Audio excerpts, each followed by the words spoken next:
সন্ধ্যার আকাশ নিমিলিত চোখ হৃদয়ে রাঙিনায় গল্প বলে। সন্ধ্যার আকাশ নিমিলিত চোখ হৃদয়ে রাঙিনায় গল্প বলে। সন্ধ্যার আকাশ নিমিলিত চোখ হৃদয়ে রাঙিনায় গল্প বলে। স্বপ্নগুলো সব সত্যি হয়ে বারবার উকি দেয় পাপড়ি মেলে, বারবার উকি দেয় পাপড়ি মেলে, বারবার কি দেয় পাপড়ি মেলে, বারবার উকি দেয় পাপড়ি মেলে। সন্ধ্যার আকাশ নিমিলিত চোখ হৃদয়ে রাঙিনায় গল্প বলে। সন্ধ্যার আকাশ নিমিলিত চোখ হৃদয়ে রাঙিনায় গল্প বলে। ফুটন্ত গোলাপের সুশোভিত মুখ নয়নাভিরাম সে ভরে দেয় বুক জোছনা ভরা। আলহামদুলিল্লাহ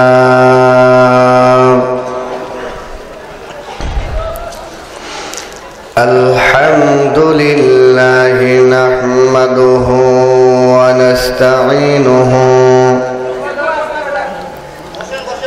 ওয়া নাস্তাগফিরুহু ওয়া নু'মিনু বিহি ওয়া নাতাওয়াক্কালু আলাইহি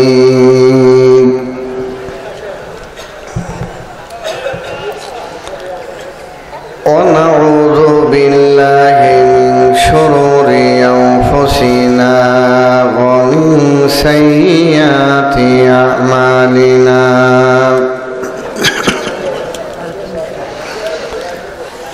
من يهده الله فلا مضل له ومن يضلله فلا هادي له ونشهد أن لا إله إلا الله وحده لا شريك له ونشهد أن سيدنا وحبيبنا ومولانا محمدا عبده ورسوله الذي أرسله بالحق بشيرا ونذيرا وداعيا إلى الله بإذنه وسراجا منيرا فقد قال الله تبارك وتعالى في كلامه المجيد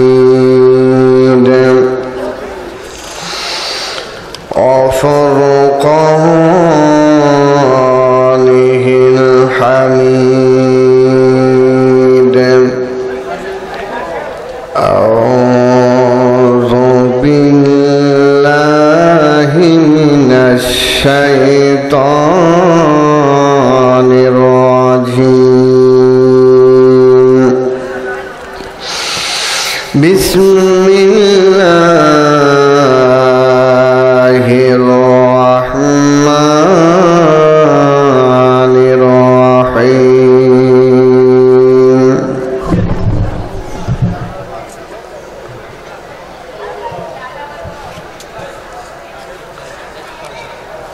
ومن يطع الله والرسول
والصديقين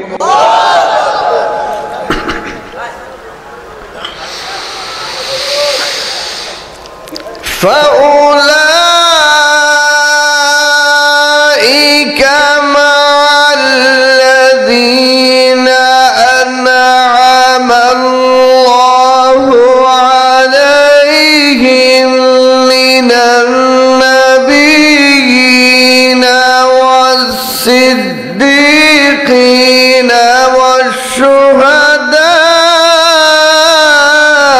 والشهداء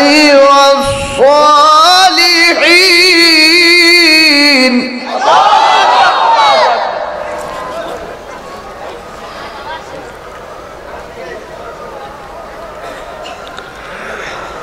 وحسن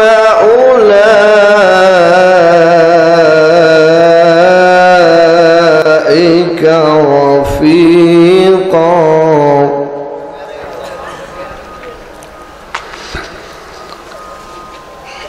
وحسن أولئك رفيقا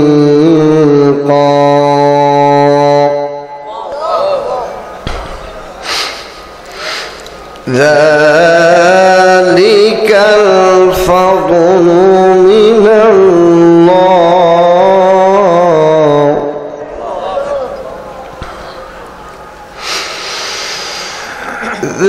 ذلك الفضل من الله وكفى بالله عليما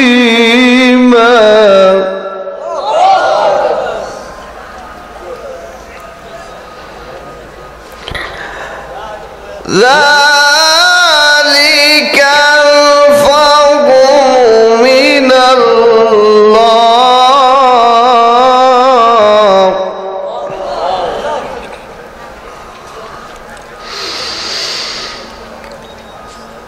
وحسن أولئك رفيقا ذلك من الله ذلك الفضل من الله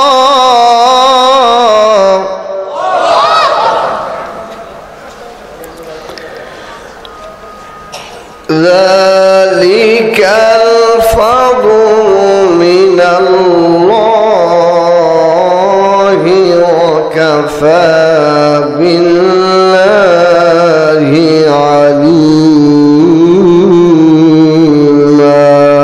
عليما وعن أنس بن مالك رضي الله تعالى أنه قال قال النبي صلى الله عليه وسلم لا يؤمن أحدكم حتى أكون أحب إليه من والده وولده والناس أجمعين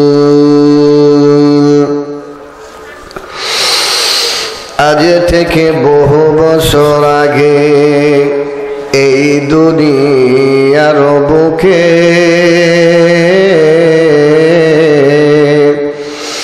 ইসলাম নাম ছিল না কোথাও কোনো মানুষের মুখে মন্দিরে শুধু বাজিত ঘণ্টা ছিল না আযান ধ্বনি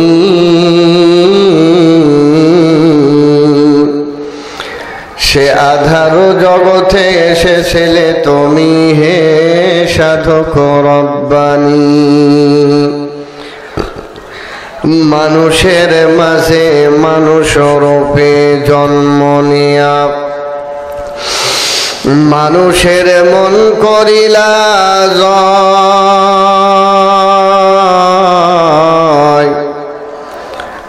মানুষের মাঝে মানুষ রূপে জন্ম নিয়া মানুষের মন করিলা জয় ভালোবাসা দিয়া, কোরআন দিয়া, হাদিস দিয়া, অন্তর দিয়া, মন্ত্র দিয়া নয়। মালিকা জিকিরে তো গোয়াম কে তো পাকি ও খোদাই, মালিকা জিকিরে তো গোয়াম কে তো পাকি ও খোদাই, নারাওয়াম বাদুজারা কে তো আরানুমাই। হামাদার গাহে তো জোয়াম, হামাদার গাহে তো পোয়াম, হামা তাওহীদ তো হোয়াম কে বতৌহীদ সজাই। বরিয়দ খুরদান খুফতান, বরিয়দ তুহমতে মুরদান, বরিয়দ ইজ্জু নায়াজি, বরিয়দ আইব খতাই। تو خدا بند یمینی، تو خدا بند یساری، تو خدا بند یمینی، تو خدا بند یساری، تو خدا بند زمینی، تو خدا بند سمائی۔ أحدا ليس كمثلي، صمدا ليس كفضلي، أحدا ليس كمثلي، صمدا ليس كفضلي، لمن الملك تغوي كسجاوار خدائی। সকলেই মহব্বতে শহীদ দুরূদ ইব্রাহিম আমরা পাঠ করে নেব। আল্লাহুম্মা সাল্লি আলা মুহাম্মাদিন ওয়া আলা আলি মুহাম্মাদ কামা সাল্লাইতা আলা ইব্রাহিম ওয়া আলা আলি ইব্রাহিম ইন্নাকা হামিদুম মাজিদ।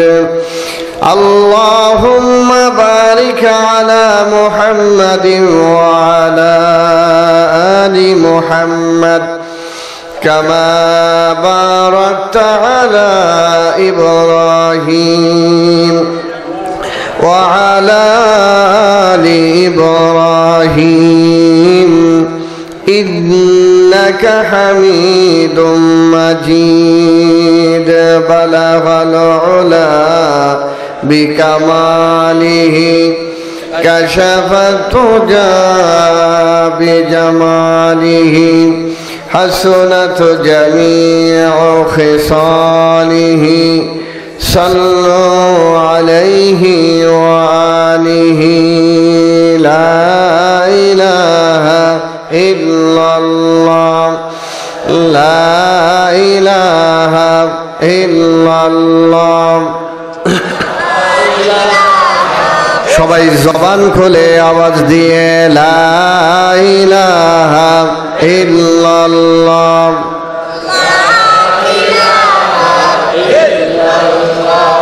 মুসলমানের আওয়াজে মুসলমানের আওয়াজে লা ইলাহা ইল্লাল্লাহ।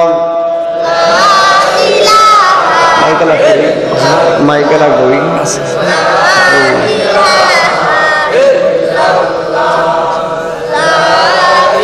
সকলেই মোহব্বতে শহীদে লা ইলাহা ইল্লাল্লাহ।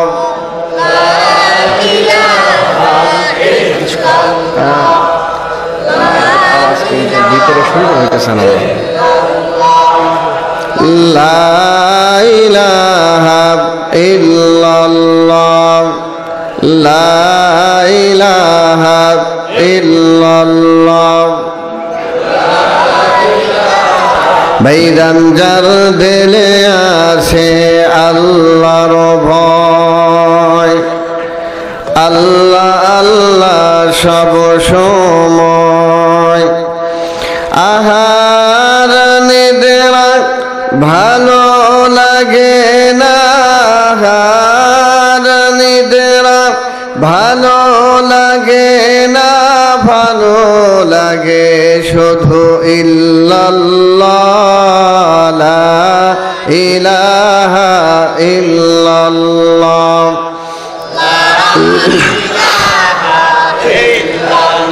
লা ইলাহা লা ইলাহা ইল্লাল্লাহু মুহাম্মাদুর রাসূলুল্লাহ সাল্লাল্লাহু আলাইহি ওয়াসাল্লাম। ইলিয়াটগঞ্জ লক্ষ্মীপুর উত্তরপাড়া হাজী চাঁদ মিয়া মেম্বার বাড়ি জামে মসজিদ ও যুব সমাজের উদ্যোগে আয়োজিত এই তাফসীরুল কোরআন মাহফিলের শ্রদ্ধাভাজন সভাপতি আমন্ত্রিত হযরত উলামা ইকরাম, আমার সামনে উপবিষ্ট দিনদার ইমানদার পরহেজগার মুত্তাকি কালিমার ঝান্ডাবাহী পিতৃতুল্য মুরব্বিয়ান আযম, যুবক বন্ধুগণ, স্নেহের ছোট্ট ভাইরা, পর্দার আড়ালে অবস্থানরত সতী সাধবী, সর্বগুণে গুণান্বিত আমার শ্রদ্ধেয় মা ও বোনেরা, আমরা সর্বপ্রথম আল্লাহ রব্বুল ইজ্জত ওয়াল জালালের দরবারে শুকরিয়া আদায় করি যে মহান রব্বুল ইজ্জত আমাদিগকে কোরআন ও হাদিসের আলোচনা বলা এবং শোনার জন্য এই জান্নাতি সামিয়ানার নিচে আসার এবং বসার মতন সুযোগ করে দিলেন। ওই মনিবের দরবারে আবেগ আপ্লুত কণ্ঠে হৃদয় সবটুকু আবেগকে উজাড় করে দিয়ে ওই মনিবের শেখানো ভাষায় ওই মনিবের দেওয়া জবান দিয়ে কালিমাতে শুকর আদায় করি আলহামদুলিল্লাহ। সম্মানিত হাজিরিন, আমরা এই মাহফিলে এসে খুশি না বেজার? যারা বলেন নাই তারা অনেকেই এখানে বলেন নাই। এই মাহফিল কোরআন ও হাদিসের মাহফিল, অনেক দামি মাহফিল। এই মাহফিলে যারা এসেছে সকলেই আল্লাহ তাআলার কাছে অনেক দামি বান্দা, অনেক পছন্দনীয় বান্দা। এই জন্য যারা এখানে আসছেন, আমি আবারও আপনাদের কাছে জিজ্ঞাসা করি, আপনারা কি খুশি না বেজার? আমার ভাইয়েরা, খুশির আওয়াজ আস্তে হয় না জোরে হয়? জোরে হয়। তো এই জন্য আমরা যারা এখানে উপস্থিত হয়েছি আর আমরা বলতেছি আমরা খুশি। অতএব এই প্যান্ডেলে, এই তাফসীর মাহফিলে কোরআন ও হাদিস থেকে কিছু আলোচনা মানসিকতা নিয়ে আপনাদের সামনে বসেছি। যদিও আমার এই তাফসীর করার মতো কোনো যোগ্যতা, কোনো ইলম আমার ভিতরে নেই, তারপরও আপনারা যদি দোয়া করেন যে আল্লাহ তোমার কোরআনের এই নগণ্য এবং গোলামের জবান দিয়ে এমন কিছু কথা বের করে দেন যেই কথাগুলো আমারও ফায়দা হয়, আপনাদেরও ফায়দা হয়, আমরা বলি আল্লাহুম্মা আমিন। আমার ভাইরা, তাহলে আমরা এই মাহফিলে এসে সকলেই খুশি, ঠিক না? এই মাহফিলে আসলে লাভ হয় না লস হয়? এই মাহফিলে আসলে লাভ এই পরিমাণ হয় যে এই মাহফিলগুলোতে যে কালামে পাকের তেলাওয়াত করা হচ্ছে, এই কালামে পাকের তেলাওয়াত আল্লাহ রাব্বুল আলামিন এই কালামে পাকের ভিতরে এত রহমত, এত বরকত, এত মধু রেখেছেন।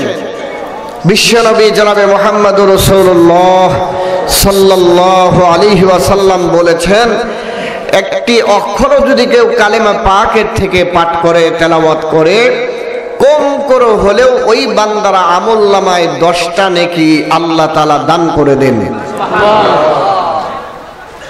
একটা অক্ষরে কত নেকি? 10টি নেকি। যারা শুনছেন, যারা পড়ছেন, এইভাবে যত আয়াত পাঠ করা হবে, যত অক্ষর পাঠ করা হবে, প্রত্যেকটা অক্ষর এবং হরফের বিনিময় আমার আপনার আমলনামায় আল্লাহ রাব্বুল আলামিন 10টি করে নেকি দান করবেন। সুবহানাল্লাহ বলেন। আমার ভাইরা, আপনারা মনে হয় বেজার হইতেছেন আমি আসছি এর জন্য। আপনাদের আওয়াজের ভাব শব্দ বেশি একটা ভালো দেখতেছি না। আর আমার অভ্যাস, আমি মানুষের থেকে আওয়াজ না পাইলে ওয়াজ করতে পারি না। ওয়াজ করাই লাগবে, এটা কোনো জরুরি না। ওয়াজ যে আমার করতেই হবে এই চুক্তি নিয়ে আমি আসি নাই যে আমার ওয়াজ করাই লাগবে 1 ঘন্টা 2 ঘন্টা। আপনাদের এখানে বসছি কেবল বাজে 12টা, কালকে বসছি যেখানে বর্ডারের কাছে সেই সময় ছিল 12:30।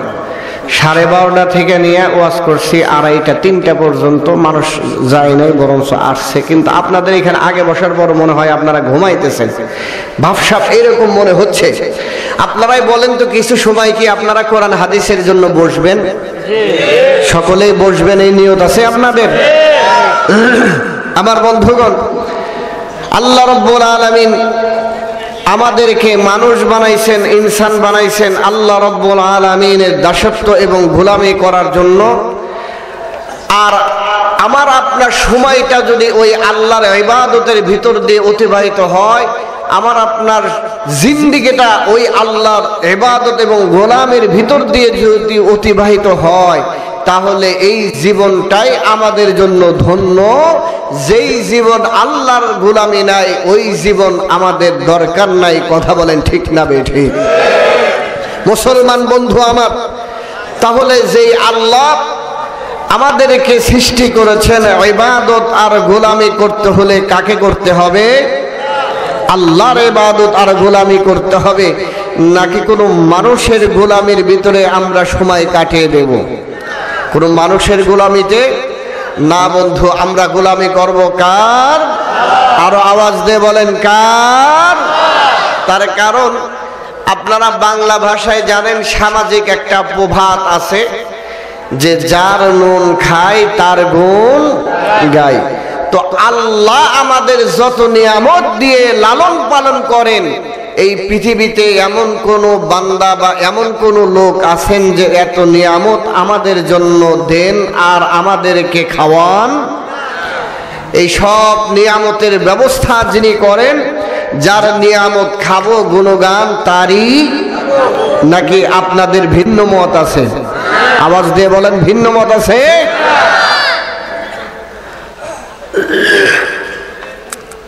বন্ধুরে আমার, এই জন্য ওই আল্লাহর নিয়ামত পেয়ে, ওই আল্লাহর নিয়ামত খেয়ে আমরা ওই আল্লাহরই প্রশংসা, ওই আল্লাহরই কৃতজ্ঞতা, ওই আল্লাহরই ইবাদত করব।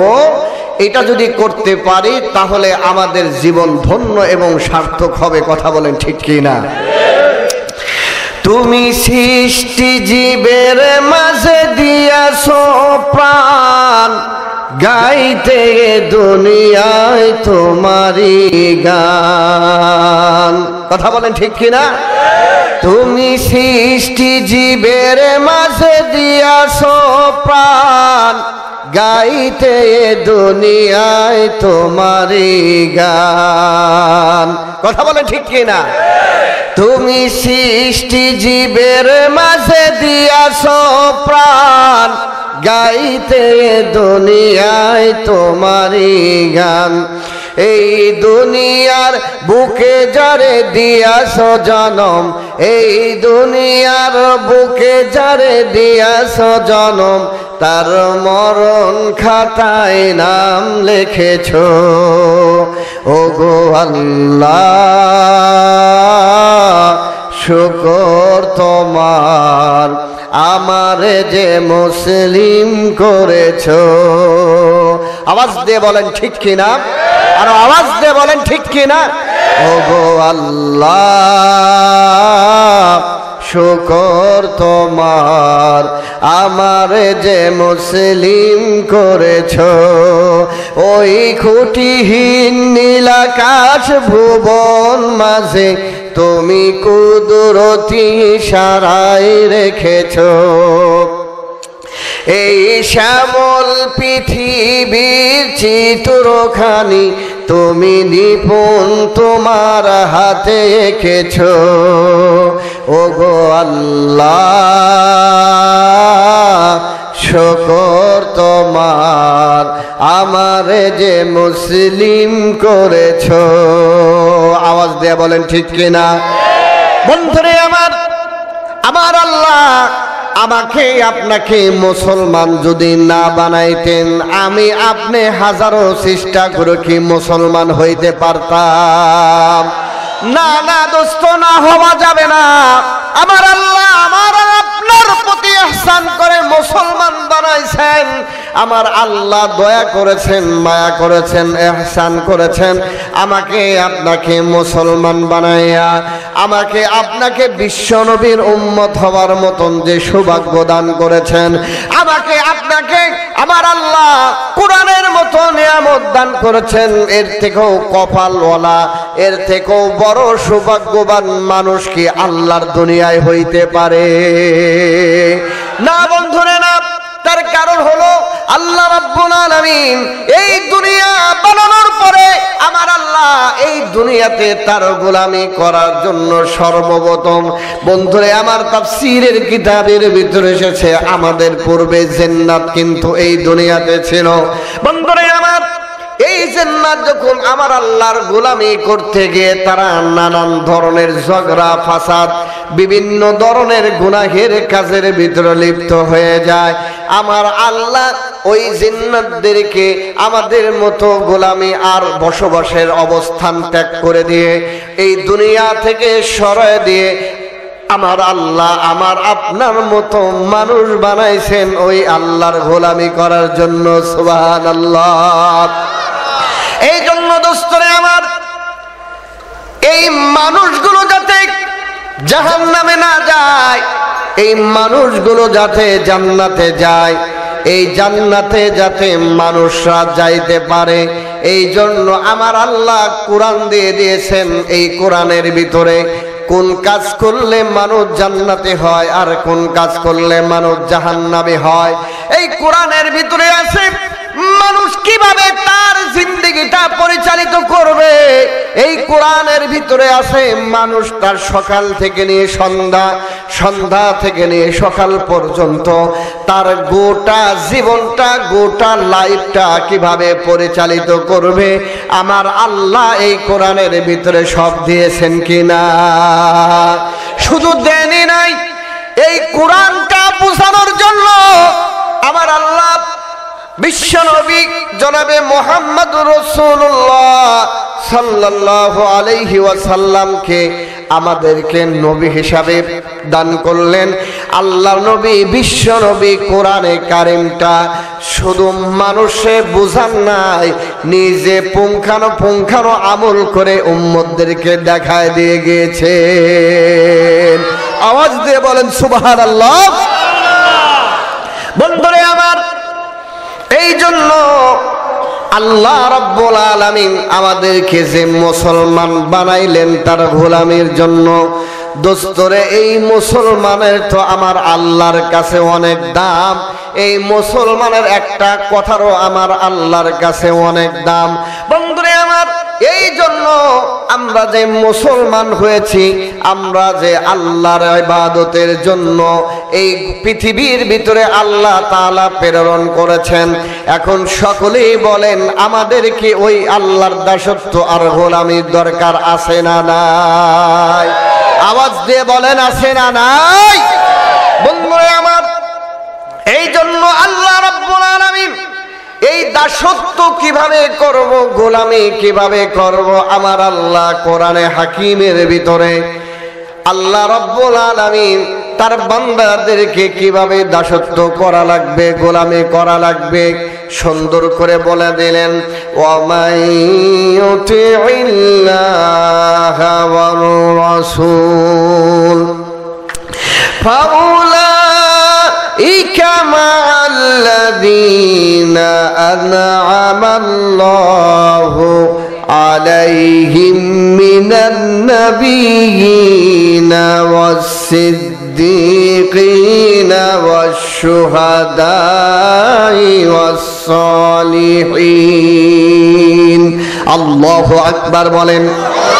বন্ধুরা আমার, আল্লাহ রাব্বুল আলামিন কোরআনে হাকিমের ভিতরে বললেন, দুনিয়ার মানুষেরা তোমরা যদি আমি আল্লাহর পাইতে চাও, জান্নাতে যাইতে চাও, জাহান্নাম থেকে যদি বাঁচতে চাও, তাহলে আমার আল্লাহ ফর্মুলা দিলেন, থিওরি দিলেন, দিক নির্দেশনা দিলেন।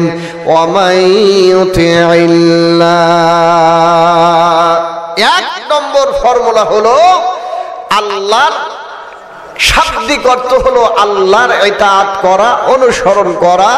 কিন্তু এর তাফসীরের সমস্ত মুফাসসিরে কেরামগণ বিভিন্ন তাফসীর দেখেছি, তাফসীরে মাযহারি, তাফসীরে ইবনে কাসির, তাফসীরে মারিফুল কোরআন, তাফসীরে তাবারানী সহ যত তাফসীরের কিতাব দেখলাম, এই তাফসীরের কিতাবগুলোর মাঝে উল্লেখ করা হয়েছে ওমাইয়ুতিল্লাহ, এর অর্থ হলো যে আল্লাহর যত আদেশ আছে সব মানা, আর আল্লাহর যত নিষেধাবলী আছে সবগুলো থেকে বিরত থাকা, এর নাম হলো আল্লাহর অনুসরণ করা। সুবহানাল্লাহ বলেন। বন্ধুরা আমার, তাহলে ওমাইয়ুতিল্লাহ, আল্লাহর অনুসরণ করার অর্থ হলো আল্লাহ রাব্বুল আলামিন, আল্লাহর অনুসরণ করার অর্থ হলো আল্লাহ রাব্বুল আলামিন যত ফরজ ইবাদত বন্দেগী গুলো আছে, ফরজ ইবাদত বন্দেগী গুলো করা, আর যত হারাম কাজ আল্লাহ বলেছেন এই হারাম থেকে বিরত থাকার নাম হলো আল্লাহর অনুসরণ করা। দোস্তরা আমার, এই জন্য আল্লাহ রাব্বুল আলামিন, এই মানুষরা যখন আল্লাহ রাব্বুল আলামিনের যত ইবাদতের ভিতরে ফরজ বিধানাবলী আছে, যদি বান্দারা ফরজ বিধান আমল করতে পারে, আর যত নিষেধ, যত আপনার নিষেধাজ্ঞা রয়েছে, হারাম কাজ রয়েছে, এই কাজগুলো থেকে যদি মুসলমান বিরত থাকতে পারে, ও মুসলমান বলেন তো দেখি, এই বান্দা কি জাহান্নামে যাবে না জান্নাতে যাবে? কোথায় যাবে ভাইরা আমার? কোথায় যাবে? জান্নাতে যাবে। এই জন্য আমার বন্ধুগণ, আল্লাহ রাব্বুল আলামিনের ইতাআতের অর্থ হলো যে ফরজ ইবাদত বন্দেগীগুলো করা এবং হারাম থেকে বেঁচে থাকা, এক নম্বর কথা। দুই নম্বর কথা হলো আল্লাহ রাব্বুল আলামিন সূরা নিসার এই 69 আয়াতের ভিতরে আল্লাহ তাআলা বলতেছেন, দুই নম্বর কাজ হলো وَمَن يُطِعِ اللَّهَ وَالرَّسُولَ। দুই নম্বর হলো, যদি জান্নাতে যাইতে চাও, জাহান্নাম থেকে যদি বাঁচতে চাও, দুই নম্বর ফর্মুলা হলো আল্লাহর রাসূলের অনুসরণ করা লাগবে। বিশ্বনবী জনাবে মুহাম্মদুর রাসূলুল্লাহ সাল্লাল্লাহু আলাইহি ওয়াসাল্লামের অনুসরণ করতে হবে। যদি বিশ্বনবীর অনুসরণ করতে পারে মুসলমান, তাহলে এই বান্দা আর এই উম্মতরা অবশ্যই আল্লাহর জান্নাতে যাইতে পারবে। সুবহানাল্লাহ বলেন, সুবহানাল্লাহ। বন্ধুরা আমার, এই জন্য আল্লাহ রাব্বুল আলামিন তার হাবিবের ক্ষেত্রে বললেন, হাবিবের অনুসরণ করা লাগবে, আল্লাহর নবী বিশ্ব নবীর অনুসরণ করা লাগবে, অনুকরণ করা লাগবে। এই আয়াতের ভিতরে অনুকরণের কথা বলেছেন। কিন্তু বন্ধুরে আমার, অনেকেই আল্লাহর নবীরে মহব্বত করে কিন্তু অনুসরণ করে না, এমন মানুষ আমাদের দেশে আছে না নাই? মহব্বত এক জিনিস, অনুসরণ ভিন্ন জিনিস। মহব্বত করলো কিন্তু অনুসরণ করলো না, এইটার দ্বারা আল্লাহর নবীর কি হওয়া যাবে না? আশিক হওয়া যাবে না। এই জন্য বন্ধুরে আমার, আমরা যদি জান্নাতে যাইতে চাই, জাহান্নাম থেকে যদি বাঁচতে চাই, তাহলে আল্লাহর ফরজ বিধানাবলীর প্রতি লক্ষ্য রাখা লাগবে এবং নবীজির অনুসরণ করা লাগবে। এই নবীজির অনুসরণের সাথে সাথে ওই নবীর মহাব্বতও আমাদের অন্তরে রাখা লাগবে। কথা বলেন ঠিক কিনা? আওয়াজ দিয়ে বলেন ঠিক কিনা? দোস্তরে আমার, বন্ধুরে আমার, আল্লাহর নবীর অনুসরণ, আল্লাহর নবীর অনুকরণ, আমার নবীর সাহাবায়ে কেরাম, আল্লাহর নবীর সাহাবায়ে কেরাম কেমন ভাবে করেছেন, কেমন অনুসরণ করেছেন, কেমন ভালোবাসা আর মহব্বত দিয়ে আল্লাহর নবীকে আমার নবীর সাহাবীরা অন্তরটা খুশি করে দিয়েছেন। এই আল্লাহর নবীর যত সাহাবায়ে কেরাম ছিলেন, আল্লাহর নবীর কোনো কথা, কোনো কাজ আমার নবীর সাহাবীরা অমান্য করেন নাই। দোস্তরা, এই জন্য আল্লাহ রাব্বুল আলামিন ওই সমস্ত সাহাবীদের প্রতি খুশি হয়ে রাদিয়াল্লাহু তাআলা ওয়া রাযুআন উল্লেখ করেছেন। সুবহানাল্লাহ। বন্ধুরা আমার, তাহলে লক্ষ্য করেন, এই আয়াতের ব্যাখ্যার ভিতরে আল্লাহ রাব্বুল আলামিন এক নম্বর বললেন আল্লাহর অনুসরণ, দুই নম্বর নবীজির অনুসরণ। নবীজির অনুসরণ যদি আমরা পুঙ্খানুপুঙ্খানু করতে পারি দোস্তরে, তাহলে নবীর আশিক হওয়া যাবে, নবীর মোহাব্বতকারী একজন উম্মত হওয়া যাবে। এমন আশিক আর মোহাব্বতকারী যদি উম্মত হইতে পারে তাহলে লাভটা কি শুনবেন আপনারা? যদি আল্লাহর অনুসরণ এবং নবীজির অনুকরণ করা যায় লাভ কি হবে? লাভ ছাড়া কি আমরা কাজ করি নাকি? মুসলমান আওয়াজ দেন, লাভ ছাড়া কি আমরা কাজ করি? লাভটা হলো আল্লাহ রাব্বুল আলামিন বলেন ফাউলাইকা মাআল্লাযীনা আনআমাল্লাহু আলাইহিম মিনান নাবিয়্যিনা ওয়াস-সিদ্দীকিনা ওয়াশ-শুহাদা'i ওয়াস-সালিহিন। আল্লাহু আকবার বলেন।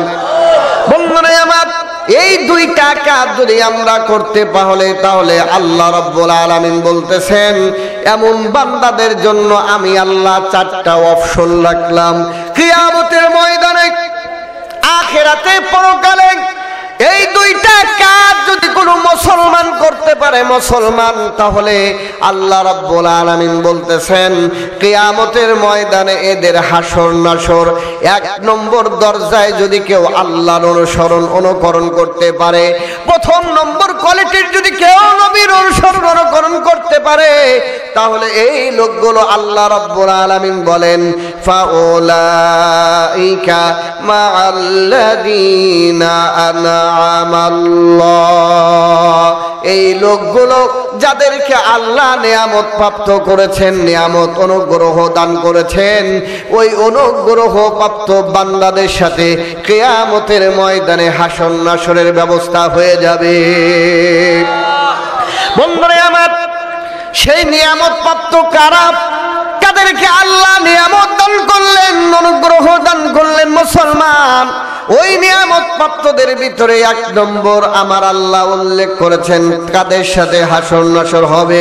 ওই এক নম্বরের ভিতরে আল্লাহ রাব্বুল আলামিন বলেন মিনান নাবিয়্যিনা ওয়াস-সিদ্দীকিনা ওয়াশ-শুহাদা'i ওয়াস-সালিহিন। এক নম্বর নিয়ামত প্রাপ্ত হলো নবীদের সাথে কিয়ামতের ময়দানে এই বান্দা যারা আল্লাহ এবং নবীজির অনুসরণ করতে পারবে তাদেরকে আম্বিয়া আলাইহিস সালাতু ওয়াস সালামদের সাথে কিয়ামতের ময়দানে আল্লাহ হাসর নাসরের ব্যবস্থা করে দেবেন। সুবহানাল্লাহ বলেন, আওয়াজ দিয়ে সুবহানাল্লাহ বলেন। এই জায়গায় কি এমন কোন মানুষ আছেন যারা নবীদের সাথে হাসর নাসর হোক এইটা চান না? এখানে এইরকম কেউ আছেন যে নবীদের সাথে হাসর নাসর হোক, জান্নাতে যাইতে চান না? এরকম কেউ এখানে আছেন? কারা কারা নবীদের সাথে জান্নাতে যাইতে চান একটু হাতটা তোলেন তো দেখি। আল্লাহু আকবার বলেন, আওয়াজ দিয়ে আল্লাহু আকবার বলেন, হাত নামান। বন্ধুরা আমার, নবীদেরকে আল্লাহ তাআলা নিয়ামত দিয়েছেন, কিয়ামতের ময়দানে তাদের সাথে হাসর নাসরের ব্যবস্থা এই উম্মতদেরকে আল্লাহ তাআলা করবেন যদি দুইটা কাজ। একটা হলো আল্লাহর যাবতীয় ফরজ বিধানাবলী মানা, যাবতীয় নিষেধ কাজ থেকে বিরত থাকা, দুই নম্বর নবীজির অনুসরণ করা। এই কাজটা যদি আমরা করতে পারি তাহলে কাদের সাথে হাসর নাসর হবে? নবীদের সাথে হাসর নাসর হবে। সুবহানাল্লাহ, আওয়াজ দিয়ে বলেন সুবহানাল্লাহ। বন্ধুরা আমার, এই নবীদের আমরা দেখি নাই, নবীদেরকে আমরা দেখি নাই, নবীদের জামানায় আমরা হই নাই। দোস্তরে আমার, এই নবীদের জামানা না দেখার পরেও যদি কোনো বান্দা যদি নবীদের কথার উপরে আমল করতে পারে, আম্বিয়া আলাইহিস সালাতু ওয়াস সালামদের মোহাব্বত অন্তরে রাখতে পারে, আল্লাহ রাব্বুল আলামিন ওই বান্দাকে কিয়ামতের ময়দানে নবীদের সাথে উঠায়া দিবে। আওয়াজ দিয়ে বলেন সুবহানাল্লাহ। বন্ধুরা আমার, ব্যাখ্যায় এসেছে, তাফসীরের মাঝে উল্লেখ করা হয়, ও দোস্ত এই আয়াতের ব্যাখ্যার ভিতরে সহ খুতবাতে জুলফিকারের ব্যাসে উল্লেখ করা হয়, আল্লাহর এক বান্দা, আল্লাহর একজন বান্দা সফরে বের হয়েছেন। সফরে বের হওয়ার পরে একটা বাগানে গিয়ে বিশ্রাম নিয়েছেন, যাত্রা বিরতি করেছেন। যাত্রা বিরতি করার পর ও দোস্ত, নবীদের মোহাব্বত, নবীদের কথার অনুসরণ করলে লাভটা কি, এইটা বোঝানোর জন্য বলতেছি বন্ধুরে আমার।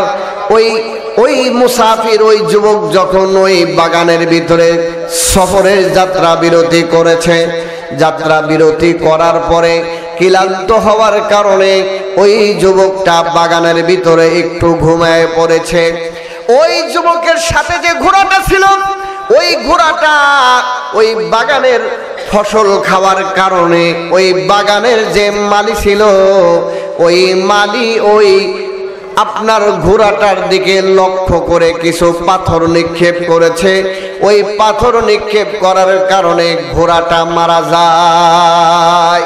খুতবাতে জুলফিকারের ভিতরে উল্লেখ করা হয়, এই ঘোড়াটা মারা যাওয়ার কারণে ওই যুবক যখন ঘুম থেকে উঠে দেখলো যে আমার তো যাওয়ার কোনো ব্যবস্থা নাই, আমি এইটা দিয়ে সফর করতেছিলাম, আমি সফর করে গন্তব্যে যাব, কিন্তু আমার ঘোড়াটা মারা গেল, এখন তো আমি কি করতে পারবো না, সফর করতে পারবো না।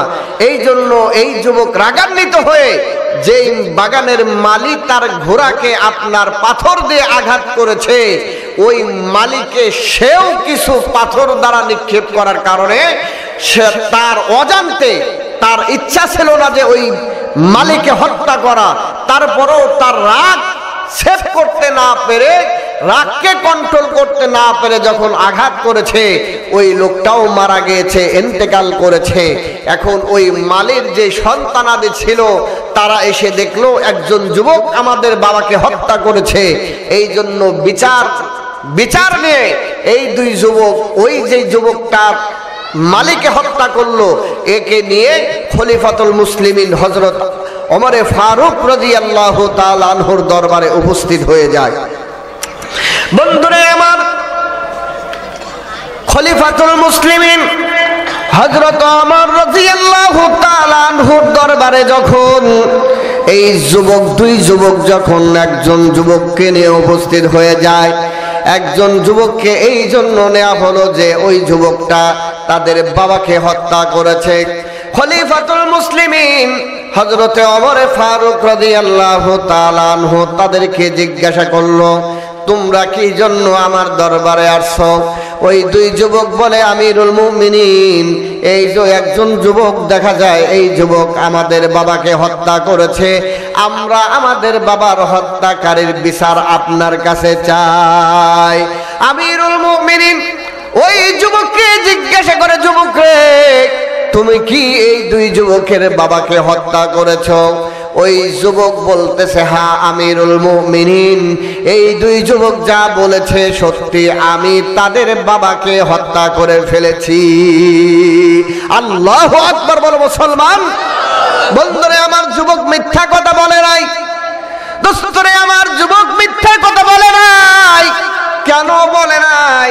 যেহেতু ওই যুবক আল্লাহর নবীর একজন সাহাবী ছিলেন, ওই যুবক আল্লাহর নবীর হাদিস জানতেন। আল্লাহর নবী বলেছেন, আয়াতুল মুনাফিকি সালাস, ইযা হাদ্দাসা কাযাবা ওয়া ইযা ওয়াদা আখলাফা ওয়া ইযা তুমিনা খানা। আল্লাহর নবীর এই হাদিস ওই যুবক জানতো।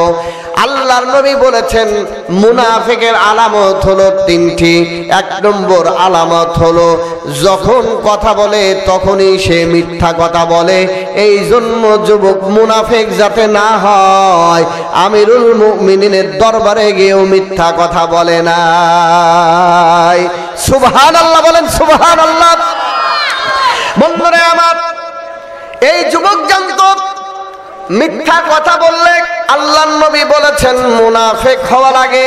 এই জন্য যুবক দেখলেন, যদি ফাঁসির মঞ্চেও ওঠা লাগে, আর ফাঁসির রশি যদি গলায় ওঠে, আর ফাঁসির মঞ্চেও যদি যাইতে হয়, তারপর আমি আমার জবান দিয়ে মিথ্যা কথা বের করতে পারি না। আল্লাহু আকবার বলো মুসলমান। বন্ধুরে আমার, এমন আখলাক আর স্বভাব যদি আমাদের হইতো যে একটা মিথ্যা কথা বলবো না, এই জন্য আমাকে ফাঁসির মঞ্চে ঝোলা লাগবে, তাহলে কি আমাদের দেশে শান্তি বাড়তো না কমতো? আর একটু আওয়াজ দিয়ে বলেন, শান্তি বাড়তো। বন্ধুরে আমার, তাহলে যুবক বলতেছে আমিরুল মুমিনিন, এই দুই যুবক যা বলেছে সত্য বলেছে, আমি তাদের বাবাকে হত্যা করেছি। বন্ধুরে আমার, এরপরে আমিরুল মুমিনিন বলতেছেন, যখন তুমি এই দুই যুবকের বাবাকে হত্যা করেছো, তাহলে তোমাকে এখন তো ফাঁসি দেওয়া হবে, কতল করা হবে, কিসাস নেওয়া হবে। বন্ধুরে আমার, ওই যুবক বলতেছে আমিরুল মুমিনিন, আপনি যে বিচার করবেন, যে ফয়সালা করবেন, আমি মেনে নিতে কোনো অসুবিধা নাই, তবে একটা আবদার আপনার কাছে আমি করব। সেই আবদারটা হলো, আমার ফাঁসির কার্যকর করার পূর্বে আমাকে আমার বাড়ি থেকে একটু ঘুরে আসার জন্য আপনি আমাকে সময় দেওয়া লাগবে। আমিরুল মুমিনিন বলতেছেন, আচ্ছা তোমাকে সময় দেব, কিন্তু কতটুক সময়ের জন্য, কয় দিনের জন্য তোমাকে সময় দেব? ওই যুবক বলতেছে, আমাকে আপনি 3 দিন সময় দেন। আমাকে 3 দিন সময় দিলে আমি বাড়ি থেকে ঘুরে আপনার দরবারে উপস্থিত হয়ে যাব, এরপরে আপনি আমার ফাঁসির দণ্ড দেন, আমার কোনো আফসোস নাই, এখানে আমার কোনো কথা থাকবে না। বন্ধুরা আমার, হযরত আমিরুল মুমিনিন বলতেছেন, যুবক রে, তুমি যখন ফাঁসির আসামি, এখন তোমাকে এমনি এমনি ছাড়া যাবে না, তোমাকে এমনি এমনি ছাড়া যাবে না। তুমি যে আবার 3 দিন পরে বাড়ির থেকে আমার দরবারে আসবে, এর কোনো তোমার জিম্মাদার জামিন এই জায়গা আছে কিনা? তুমি যদি একজন জিম্মাদার এখানে ঠিক করতে পারো, জামিনদার ঠিক করতে পারো, তোমাকে বাড়ি থেকে ঘুরে আসার সুযোগ দেওয়া হবে, অন্যথায় তোমাকে কিন্তু বাড়ি যাওয়ার সুযোগ দেওয়া হবে না। বন্ধুরে আমার, দোস্তরে আমার, এই যুবক ওই মজলিসে বিভিন্ন জায়গায় দেখলো, বিভিন্ন জনের প্রতি লক্ষ্য করলো, কাউকে পরিচিত মনে হয় না, আর কেউ তার জামিন হওয়ার জন্য রাজিও হয় না। তার কারণ না জানি তার জামিন হব 3 দিন পরে যদি না আসে, ওই ফাঁসির রশিটা যে জামিনদার হবে তার গলায় ঝুলবে, এই জন্য কেউ জামিনদারও হইতে চায় না।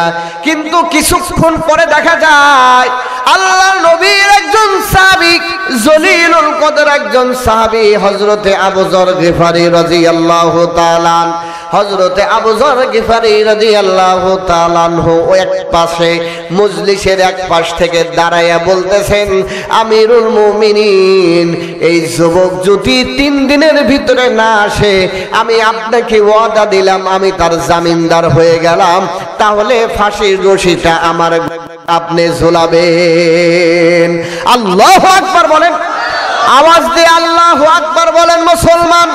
দোস্তরে আমার, তাহলে চিন্তা করেন, আল্লাহর পয়গম্বরের সাহাবীরা আল্লাহর নবীর মোহাব্বত অনুকরণ কেমন করত, আমি এইটা বোঝানোর জন্য আপনাদের বলতেছি। বন্ধুরে আমার, এই যুবক জামিনদার পাওয়ার পরে বাড়ির দিকে রওনা হয়ে যায়, বাড়ির দিকে চলে যায়, কিন্তু 1 দিন 2 দিন চলে যায়, 3 দিনের দিন যখন শুরু হয়ে যায়, 3 দিনের জোহরের নামাজ যায়, আসরের নামাজ যায়, মাগরিব প্রায় হয়ে যাবে, এই সময় যখন দেখে আসরের পরেও ওই যুবককে দেখা যায় না, এই জন্য সাহাবায়ে কেরাম পেরেশানিতে পড়ে গেলেন, যদি ওই যুবক না আসে তাহলে তো আল্লাহর নবীর একজন জলিলুল কদর সাহাবী আবু যরের ফাঁসি হয়ে যাবে। এই জন্য সকল সাহাবায়ে কেরাম পেরেশানির ভিতরে আছেন, চিন্তার ভিতরে আছেন। কিন্তু বন্ধুরে আমার, সূর্যটা ডুববে ডুববে তার পূর্বেই দেখা যায় ওই গ্রাম থেকে ওই বেদুইন ওই যুবকটা আস্তে আস্তে করে আমিরুল মুমিনিনের দরবারে হাজির হয়ে যায়। আল্লাহু আকবার বলেন মুসলমান। বন্ধুরা আমার, আমিরুল মুমিনিনের দরবারে এই যুবক যখন উপস্থিত হয়, আমিরুল মুমিনিন খলিফাতুল মুসলিমিন হযরত ওমর জিজ্ঞাসা করে, যুবক রে, তুমি তো নিশ্চিত জানো যখন এই দরবারে তুমি যদি আসো, এই দরবারে আসার সাথে সাথে তোমার ফাঁসির কার্যকর করা হবে, তোমাকে তো ফাঁসিতে ঝোলানো হবে, তারপরও তুমি কেন আবার আমার দরবারে ফেরত এসেছো? এই কথাটা যখন আমিরুল মুমিনিন যুবককে প্রশ্ন করেছে, ওই যুবকটা কি উত্তর দেয় মুসলমান, খুব ভালো করে শুনতে হবে, তার কারণ আমরা ওয়াজ শুনে কিন্তু আমল করি না। কথা বলেন, আমাদের অভ্যাস হলো আমরা বলি আপনারা শোনেন, কিন্তু বললেওয়ালা শুননেওয়ালার আমলের অভাব আছে না নাই? মুসলমান আওয়াজ দিয়ে বলেন আছে না নাই? দোস্তরে আমার বেশি ওয়াজ শোনা লাগবে না, এই যুবকের ওয়াজটা শোনেন, যুবকের থিওরিটা শোনেন, যুবকের নসিহতটা শোনেন, জিন্দেগি পরিবর্তন হয়ে যাবে।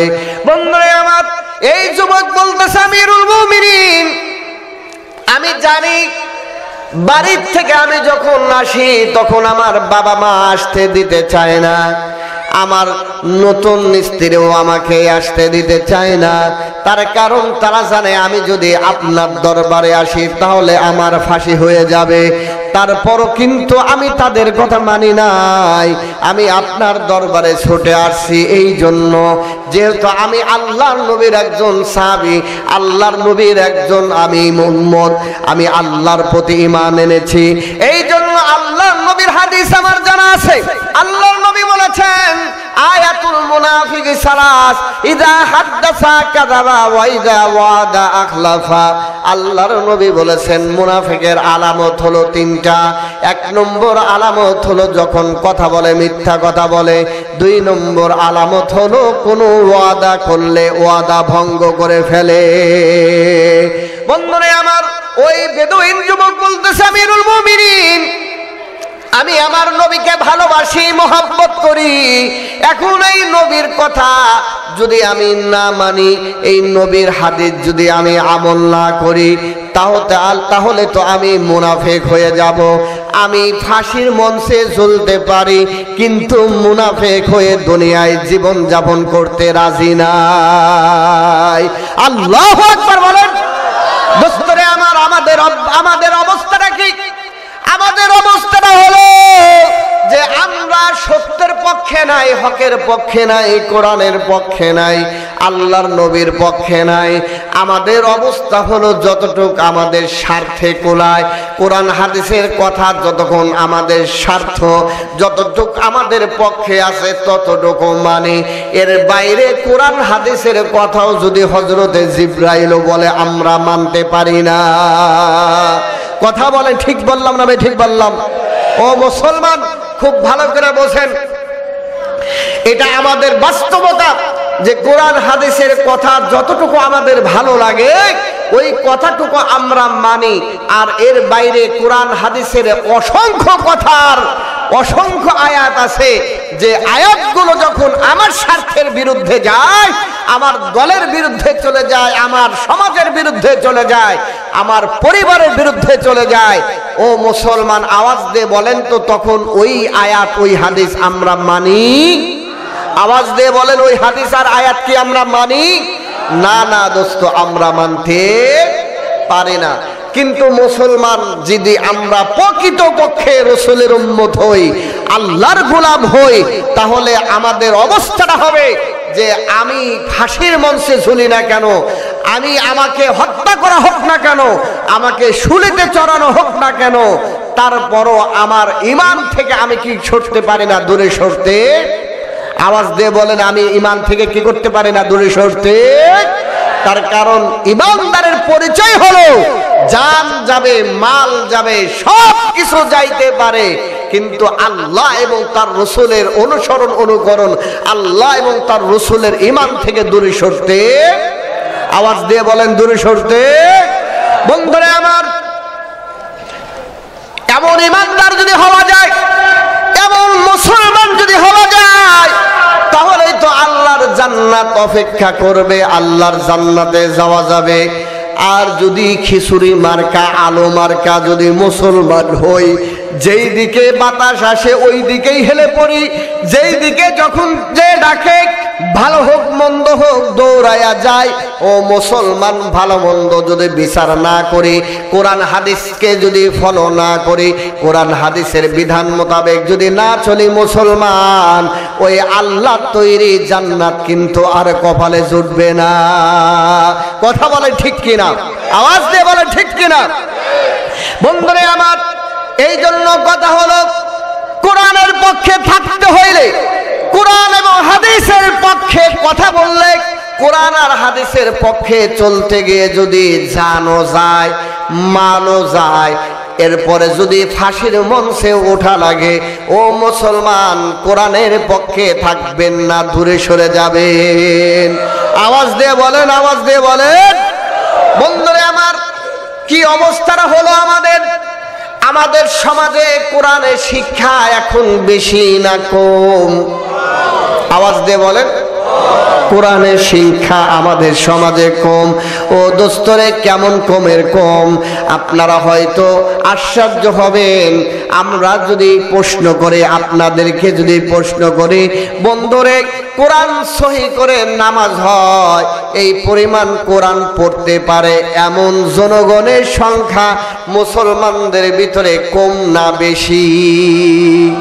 হ্যাঁ, নাকি আমি যে বলতেছি আপনারা এমনি উত্তর দিলেন, না এটার বাস্তবতা আছে? আওয়াজ দিয়ে বলেন, বাস্তবতা আছে না নাই? বন্ধুরে আমার, মুসলমানের সন্তানেরা নামাজ সহি হয় এই পরিমাণ কোরআনও পড়তে জানে না। এদের সংখ্যা এত কম হওয়ার পরেও আমাদের দেশের ভিতরে কোরআন বিদ্বেষী কিছু লোক বলতে চায়, এই দেশের স্কুলগুলোকেও মাদ্রাসায় পরিণত করতে দেওয়া হবে না। আছে না নাই? ও বন্ধু, স্কুলগুলোকে মাদ্রাসা কেন বানানো লাগবে? ওই স্কুলগুলোতে কোরআন হাদিসের কিছু শিক্ষা দিলেই কি মাদ্রাসা হয়ে যায়? আওয়াজ দিয়ে বলেন, মাদ্রাসা হয়ে যায় নাকি? বন্ধুরে আমার, না না না। কিন্তু আমাদের স্কুল কলেজগুলোতে তো কোরআনের ওই পরিমাণ শিক্ষা দেওয়া হয় না।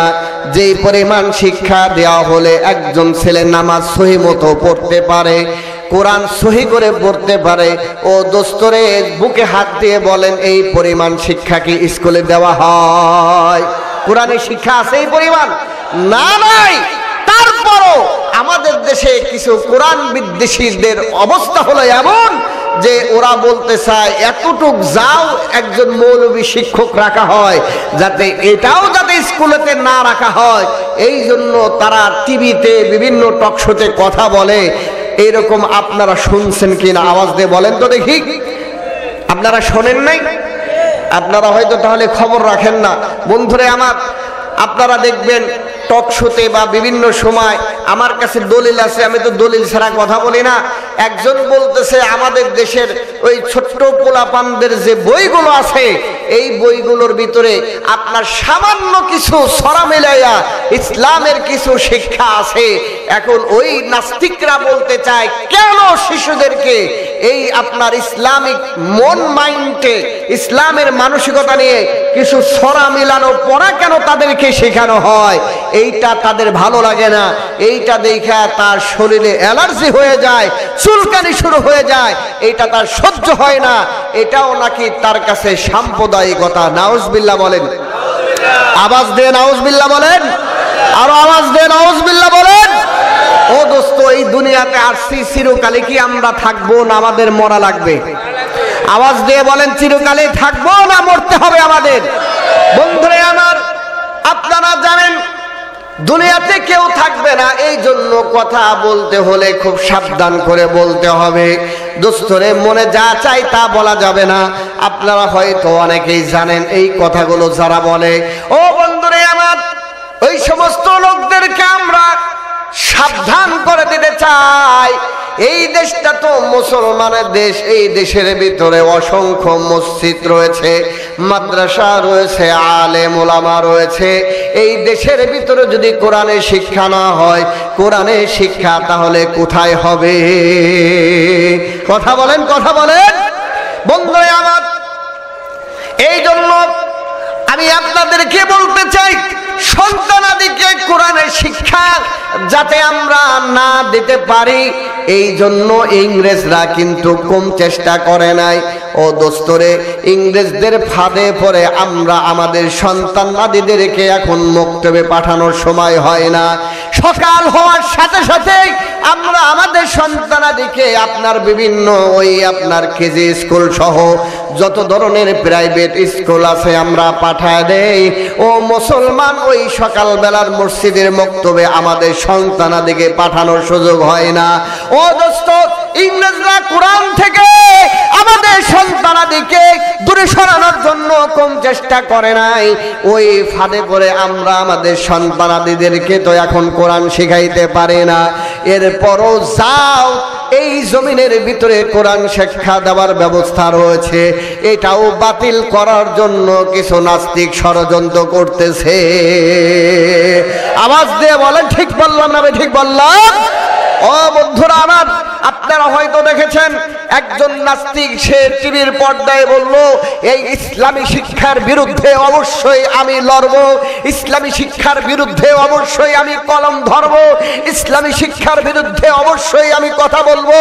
বন্ধুরে আমার, ওই লোকটা আর কেউ নয়, আমি তার নাম নিতেও কোনো দ্বিধাবোধ করি না। ওই লোকটার নাম হলো, ওই নাস্তিকের নাম হলো শাহরিয়ার কবির। আস্থা একটা নাস্তিক, জোরে বলে ঠিক না বে ঠিক? আওয়াজ দিয়ে বলেন ঠিক না বে ঠিক? বন্ধুরে আমার, ওরা কি মুক্তিযুদ্ধ করেছে?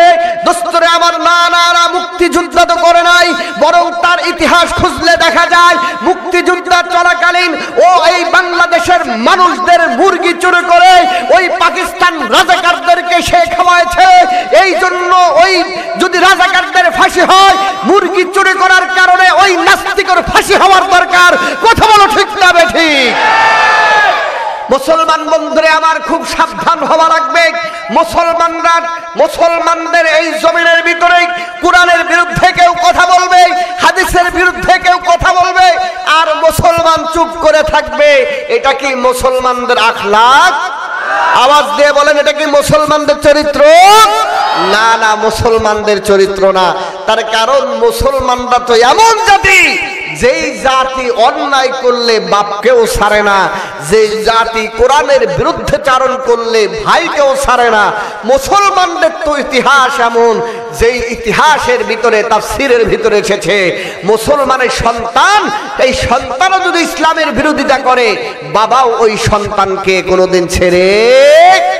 বন্ধুরে আমার, এই জন্য লক্ষ্য করেন, এই দুনিয়াতে তো আমরা থাকার জন্য আসি নাই।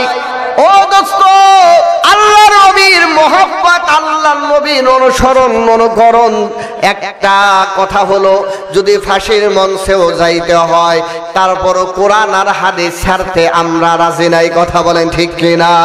বন্ধুরা আমার, অনেক সময় হক কথা বলা হলে, কোরআনের কথা বলা হলে অনেক মানুষের চেহারাগুলো মলিন হয়ে যায়, অনেক মানুষের চেহারাগুলো খারাপ হয়ে যায়।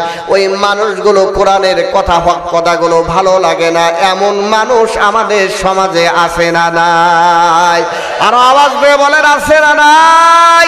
বন্ধুরে আমার, কোরআনের কথা যদি বলা না হয়, কোরআনের হক কথা যদি বলা না হয়, হাদিসের হক কথাগুলি যদি সমাজে বলা না যায়, তাহলে এমন ওয়াজ মাহফিলেরও কোনো দরকার নাই। কথা বলেন না কেন? আওয়াজ দিয়ে বলেন, ঠিক বললাম না ভাই? ঠিক বললাম। বন্ধুরে আমার, এই জন্য আমাদেরকে কোরআন ও হাদিসের হক কথাগুলো, কোরআন ও হাদিসের ভালো সহি কথাগুলো সমাজের মানুষের সামনে তুলে ধরতে হবে। আর যদি এই কথাগুলো শুনলে কারো খারাপ লাগে, বুঝতে হবে তার ঈমানের ভিতরে ভাইরাস ঢুকেছে। কথা বলেন না কেন? কথা বলেন না কেন?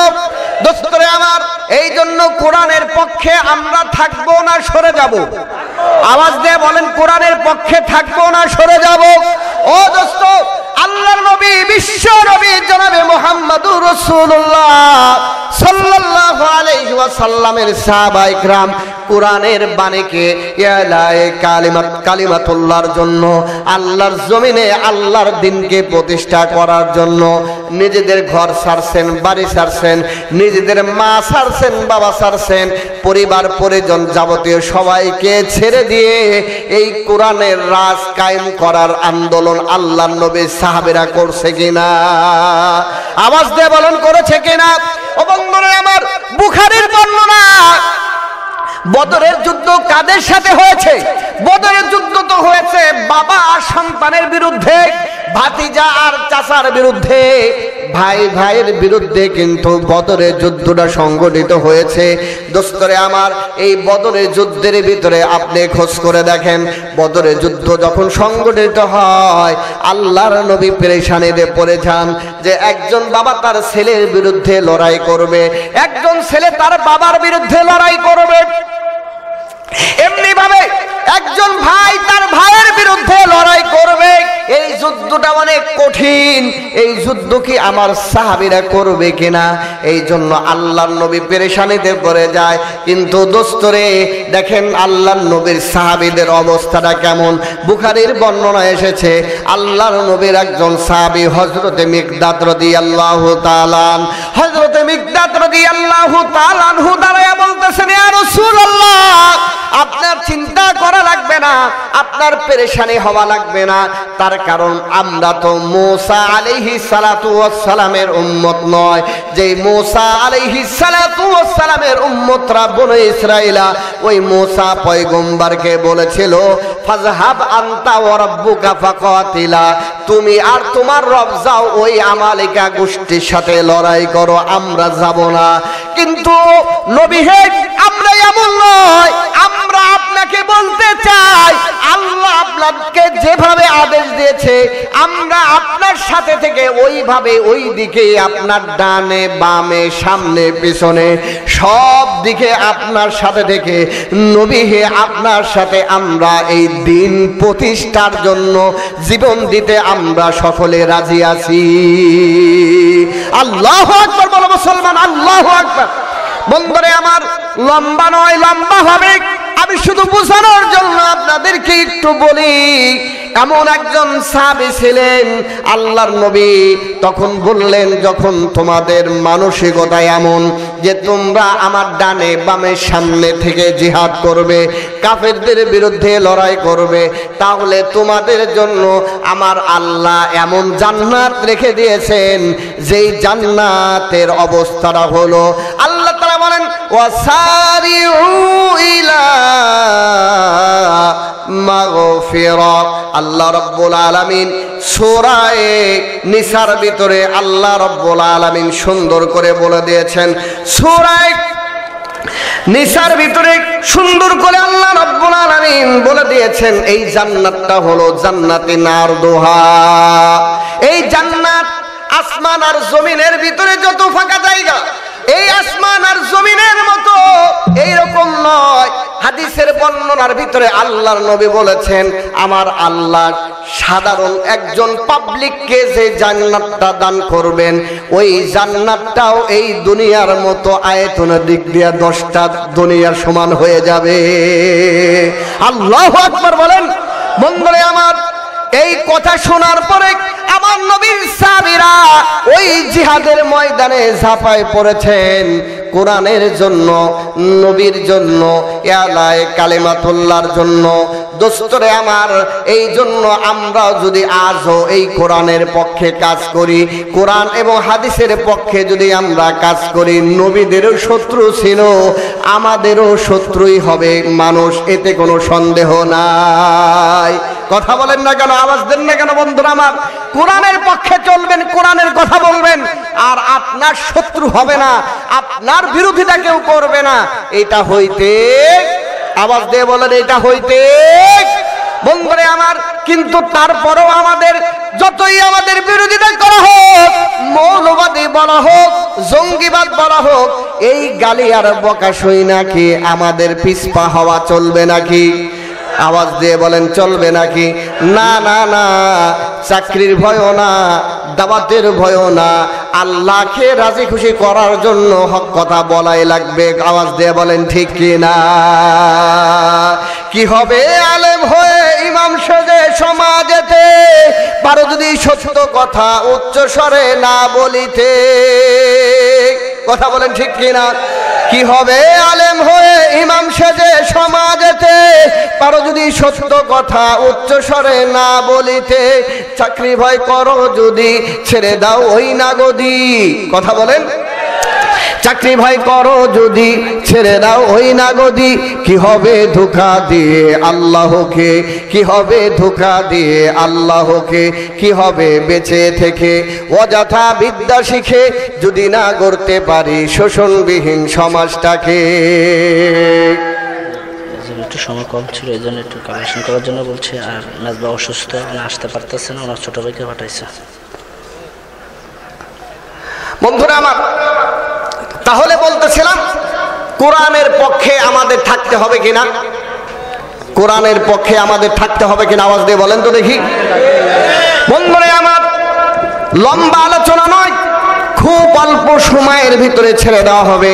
তাহলে এখন আসেন আল্লাহর নবীর একজন সাহাবী, আল্লাহর নবীর একজন উম্মত, দেখেন আল্লাহর নবীর কথা কিভাবে মানছেন।